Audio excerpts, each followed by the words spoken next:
113문부터 115문까지는 142일차를 참고하시기 바랍니다. 하나님께서 주신 10계명들 가운데 마지막 계명은 탐심을 금하라는 명령입니다. 구체적으로 이웃의 집, 아내, 남종, 여종, 소, 나귀 등 이웃의 소유를 탐내지 말라고 명하셨습니다. 이러한 명령에 대해서 어떤 이들은 이미 앞에서 말씀하신 것들과 다를 바가 없다고 주장을 합니다. 계명들 가운데 살인, 간음, 도적질하지 말라는 명령들도 다 탐심과 관련한 것이기 때문에 굳이 탐심의 대상을 이웃의 집을 비롯한 소유들로 바꾸어 명령을 주실 필요가 없다고 말하는 것입니다. 그러나 이러한 주장은 제10계명의 의미를 바르게 이해하지 못한 데서 오는 잘못된 판단입니다. 탐심을 금하라는 제10계명은 10계명 전체에 대한 하나의 종합적인 원리이며 해석입니다. 마지막 계명은 앞에 다른 9가지 계명들과는 달리 밖으로 결과가 나타나는 행동과 관련한 것이기보다는 그러한 행동을 낳는 마음과 관련한 계명입니다. 다른 계명들도 탐심이라는 내적 상태와 관련이 없는 것은 아닙니다. 그러나 하나님께서는 10번째 계명으로 탐심을 금하라고 말씀을 하심으로써 사람의 영혼이 오직 하나님을 사랑하고 또한 이웃을 자신의 몸처럼 사랑해야 한다는 사실을 강조하시는 한편 동시에 이러한 사랑의 원리를 실천하지 못하는 사람의 모든 욕망을 근원적으로 제거하여야 할 책임을 명령으로 주고 계신 것입니다. 그리하여 부패한 성향으로 인하여 절제하지 못하는 탐욕이 하나님의 율법과 계명을 거슬러 불순종하게 하는 모든 죄악을 범하지 않도록 하기 위한 명령을 주신 것입니다. 요리문답은 제10계명의 소극적인 면과 적극적인 면을 다음과 같이 해석합니다. 하나님의 계명 가운데 어느 하나에 대해서라도 어긋나는 생각과 욕망은 아무리 사소한 것이라 할지라도 마음에서 일어나지 않도록 하여야 합니다. 도리어 언제나 마음을 다하여 모든 죄를 미워하고 또한 모든 의를 즐거워하여야 합니다. 하나님의 계명 가운데 어느 하나에 대해서라도 어긋나는 생각과 욕망은 그 자체가 죄입니다. 그렇기 때문에 행동으로 행하지 않았다 하더라도 이미 죄를 범하는 것이므로 마음에서 일어나는 생각과 욕망 자체를 경계하여 마음에서 일어나지 않도록 하라는 것이 제10계명을 주신 하나님의 의도입니다. 이러한 하나님의 뜻에 순종하기 위하여 무엇을 하여야 할까요? 그것은 더욱더 힘을 다해 마음속에 일어나는 죄를 미워하고 하나님의 말씀에 의한 의를 즐거워하는 것입니다.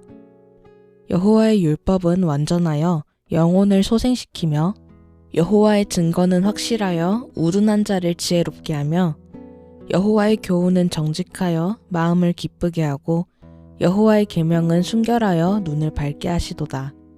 여호와를 경외하는 자는 정결하여 영혼까지 이르고 여호와의 법도 진실하여 다 의로우니 금 곧 많은 순금보다 더 사모할 것이며 꿀과 송이꿀보다 더 달도다. 다윗의 시는 10계명의 중심 원리를 보여줍니다. 그것은 하나님의 말씀을 순금보다 더 사모하며 그 말씀의 맛이 송이꿀보다 더 단맛임을 깨달아 느끼며 하나님의 교훈으로 영혼을 새롭게 하고 하나님을 더욱더 경외하며 사랑하는 데에 있음을 보여줍니다. 이제 10계명에 대한 교훈을 마무리하면서 요리문답은 하나님의 율법과 관련한 질문에 대한 답을 덧붙여 제시합니다. 이것은 하나님의 율법의 필요성과 그 용도와 관련하여 의문을 제기하는 사람들이 있기 때문입니다. 그들의 질문은 예수 그리스도로 말미암아 모든 죄를 용서받는 자에게는 더 이상 율법의 정죄가 없는데 굳이 율법을 다시 익혀 지키기 위해 애를 쓸 이유가 무엇인가라는 것입니다.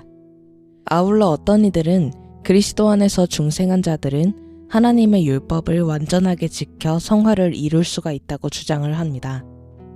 율법과 관련한 여러 질문들과 신학적 혼란을 정리하기 위하여 요리문답은 그리스도로 말미암아 구원을 받은 성도들에게 있어서 하나님의 율법의 순종 가능성의 정도와 율법의 용도가 어떠한지를 교훈합니다.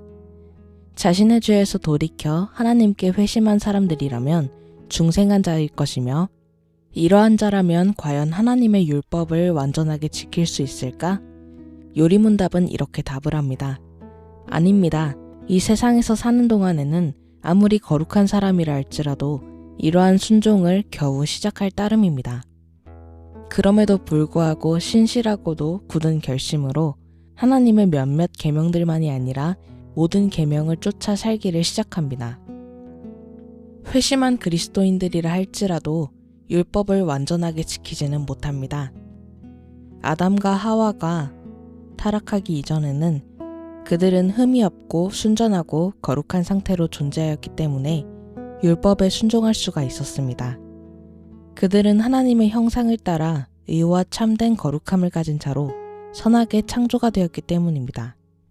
그러나 아담과 하와가 범죄하여 타락한 이후에는 사정이 완전히 달라졌습니다. 이들의 타락으로 인하여 그들의 뒤를 잇는 모든 후손들의 심령이 다 부패하여졌기 때문입니다.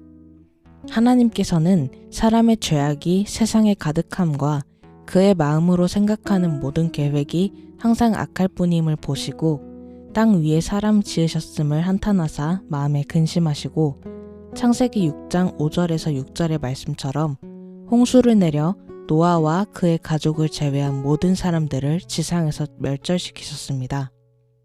그러면 홍수 심판 후에 살아남은 노아의 후손들은 어떠했을까요? 그들은 하나님께 반역을 하는 일에 변화가 없었습니다. 또 말하되 자 성읍과 탑을 건설하여 그 탑 꼭대기를 하늘에 닿게 하여 우리 이름을 내고 온 지면의 흩어짐을 면하자 하였더니 창세기 11장 34절 말씀. 결국 바벨탑을 세우면서 하나님에 대한 적대의 의지를 표현하였습니다. 이것은 홍수 심판에서 살아남은 노아의 후손들조차도 여전히 부패한 성정을 가지고 있음을 말해줍니다. 사람은 본질상 진노의 자녀가 된 것입니다. 이제 하나님의 은혜로 중생, 즉 거듭남의 기쁨을 누리기 전에는 누구도 율법을 지켜 순종의 열매를 맺을 수가 없습니다. 그러나 하나님의 은혜로 거듭남의 은혜를 입은 회심한 그리스도인들에게는 조금 다른 변화가 나타나게 됩니다. 중생한 신자들은 한편으로는 부패한 성품에 따라 죄를 짓는 일에 여전히 가능하면서도 다른 한편으로는 성령 하나님의 도움을 입어 율법에 순종하는 거룩한 변화를 이루어가는 일이 가능하게 됩니다. 성경은 이렇게 교훈을 합니다. 그러므로 너희가 그리스도와 함께 다시 살리심을 받았으며 위의 것을 찾으라. 땅의 것을 생각하지 말라. 이는 너희가 죽었고 너희 생명이 그리스도와 함께 하나님 안에 감추어져 있음이라. 그러므로 땅에 있는 자체를 죽이라. 곧 음란과 부정과 사욕과 악한 정욕과 탐심이니 탐심은 우상 숭배니라. 너희도 전에 그 가운데 살 때에는 그 가운데서 행하였으나 이제는 너희가 이 모든 것을 벗어버리라. 곧 분함과 노여움과 악의와 비방과 너희 입에 부끄러운 말이니라. 너희가 서로 거짓말을 하지 말라. 옛사람과 그 행위를 벗어버리고 새 사람을 입었으니 이는 자기를 창조하신 이의 형상을 따라 지식에까지 새롭게 하심을 입은 자니라. 골로새서 3장 1절에서 10절 말씀.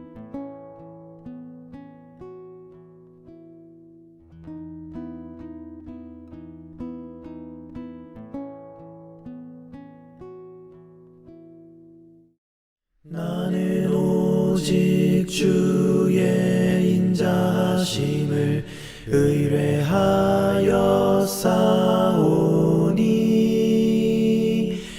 내 마음은 주의 구원을 기뻐